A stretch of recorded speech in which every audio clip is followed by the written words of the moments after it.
This is Mark Bell, the People's Coach from SuperTraining.tv, Supertraining Gym, the strongest gym in the West.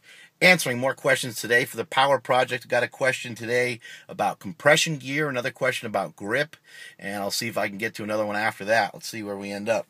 So this first question is from Dominic, and he wants to know, how effective I feel compression gear is. It's hard to describe what the hell it even does. All I have noticed is that it makes me feel better. To give you a further description of that is kind of difficult. I don't know if it's because it feels like pantyhose and I feel like I'm dressing up like a chick and that's making me feel good, or what the deal is. But the compression gear does feel like it's working. It feels very effective. It feels like it's assisting in recovery. How much it's assisting, or is it really assisting? I don't really know. I'm trying to, be as truthful with it as I can. I am sponsored by 2XU.com, and I appreciate them hooking me up with all their gear. But even though I'm sponsored by them, I wouldn't wear it if it didn't work. And I feel that it's very effective, and I feel that it works.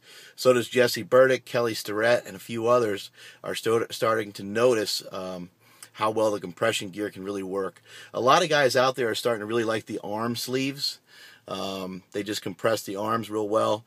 A lot of guys are having issues through their forearms due to all the gripping exercises and due to all the usage of your hands, all the work of your forearms and everything. A lot of guys' forearms and wrists and stuff get banged up really, really bad. Even elbows from bench pressing and from any sort of pressing and pulling motions are going to kind of really just gnarl up that forearm. And the arm sleeves have been effective for that, for me as well. Also, the tights, I've been a big fan of wearing the tights because of what happened to me. Falling with 1,080 wasn't a good idea. That shit hurt really bad. But getting some compression on there really seemed to help evacuate some of the inflammation that was there. It really helped speed up the process. Even wearing the gear during training feels to be effective as well. In terms of like having you lift more weight, it doesn't work like a slingshot by any means. Nobody out there is smart enough to figure that out. It doesn't work like powerlifting gear by any means, but it is effective, and it does feel like it gives you some protection and some support. So look into it. 2XU.com, 10% off and free shipping if you type in PFT0100. All right, next question is about grip, and this question comes from Matthew Middleton, Matthew Middleton. He wants to know if I've ever had any grip problems on a deadlift. Is grip something you can really improve, and yada yada. My grip was awful. I had a lot of grip issues when I was bigger. First thing, Matthew Middleton, is I would see if you're a big bloaty guy, if you're bloat bear, I would see if you can knock off a little bit of bloat. Try a paleo type diet or a low carb diet for a little while, and try to lose 8 to 12 pounds.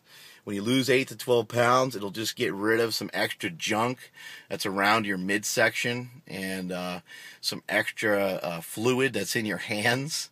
It sounds ridiculous, it sounds odd, but I swear to God, it'll help the little digits. It'll help your little piggies grab the barbell a lot easier when there's a lot less shit going on in there. When you're fat and your wedding ring doesn't fit anymore, then it becomes very difficult to grab the barbell. So that's something to look into.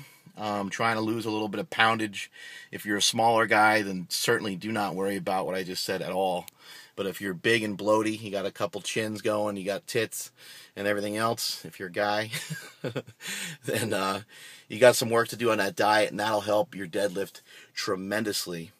Some other things that have helped my deadlift that are very, very simple: hold the weight at the top, for 8 to 10 seconds when you finish every deadlift. When you finish any big deadlift, any of your last 3 to 5 deadlifts of the day, hold those weights up at the top, and just really squeeze that barbell like hell and try to work on that.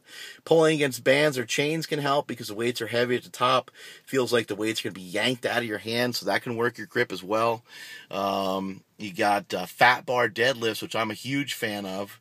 There's a grip training article in Power Magazine recently, my magazine, thepowermagazine.com, from a guy named James Smith, and he wrote about how intentionally rounding on grip exercises can help improve the strength of your grip because your form is screwed up. And so a lot of times when somebody misses a deadlift because of their grip, it's not their grip, it's just that they have awful shitty form. And that has been a big thing that has changed for me in my deadlifting, is that my form has gotten better by leaps and bounds, and that has helped me hold on to the bar better because I'm in a different position. If you're rounded over as you get to your knees, it's going to be a question of how long you can hang on to that sucker, and can you still lock it out and drive your hips through? And the answer is usually no. The answer is usually no. When someone gets to 100%, they're not in an optimal position to pull. They run out of time. You only have so much time to pull that weight up. You only have so much time to lock that weight out before your hands give up on you. And you're also in an awkward position to really even hold the weight anymore. All the weight is sitting in your fingers. So work on kind of driving your head back as the weights get to your knees. You want to try to work on driving your head back. Think about driving your face back behind the bar. Not necessarily up so much as up and back a little bit more. When I pull now lately, I've been using a neutral neck position, as we call it. A strong neck. You want your neck kind of stacked up, kind of doing the sexy double chin look right before you initiate your pull. And that'll help keep your back in better alignment, and that'll help keep your shoulders high. Your shoulders high and your back flat, and that'll help you be in a better position throughout the entire range of motion to lock those weights out and not lose your grip. But anyway, back to the fat bar deadlift that Donnie Thompson showed me. Do sets of 6 to 8 reps, going as heavy as you can. Double overhand. I'd go semi-sumo usually, and I'd just round over big time and grab the barbell. Make sure you're doing a double overhand grip. Hold the weights at the top for a couple of seconds. Make sure you're locking them out nice and strong. Bring the weights back down to the ground and start over. And so just, like I said, do about 6 to 8 reps and work up as heavy as you can. I really suck at them. I think the best I've done so far is like 310 or maybe 315 or something like that. I can't really even remember, but that was just for like a double or a single, so it was shitty.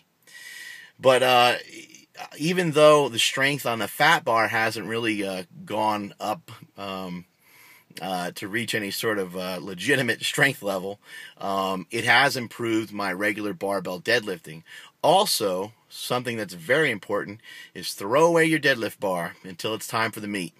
So if you have a deadlift bar, if you got a nice brand new Oki deadlift bar and it's got some bite to it and you love it, throw that thing away for a little while, put it in the storage, and use a shitty regular power bar that's a little bit thicker. That's going to improve your grip strength by a ton, by leaps and bounds. So make your training harder than the actual contest itself, and that'll help you a lot. The other type of grip work I like is the cone deadlift. Is a basically one arm suitcase deadlift, some people used to call it. You just get inside a power rack and you grab the barbell with one hand. You're on the side there, and you put the barbell in the rack on the pins, usually maybe about knee height or so, and you'll bend to the side like a side bend, and you'll just pick the weight up. But you're using a full barbell, so it's really hard to balance and really hard to grab onto. You might use 185 pounds or so if you have a pretty good grip. It's a pretty difficult exercise. Again, I'd do that for 3 to 5 reps, and I'd hold that at the top as well. Holding those deadlifts at the top is probably going to be the most beneficial thing for you. So make sure you're doing that with all your deadlifts. think that's about it for grip strength. A lot of guys like doing hex holds, where they hold hex dumbbells. They just grip them with their fingertips. That works pretty good. Trying to think what else we got. Some people have said hanging from a pull-up bar can be a good exercise. That really depends on your body weight. It can be somewhat of a dangerous move if you're a big boy. Hanging leg raises is one that Ed Cohn and the Gillingham brothers have suggested to me in the past, because it not only works your grip, but it also works your stomach. So you're getting a bunch of different things working all at one time. Anyway, make sure your form's in check on those deadlifts. Make sure that you got a neutral head position, that you're driving your head up and back as soon as those weights get to about your knees, so you're in a better, more optimal position to finish out those lifts. Make sure your form is not shitty. Make sure you're not too bloated and fat and disgusting. And all those things should help improve your deadlift. And that is it from supertraining.tv. I'm out of here.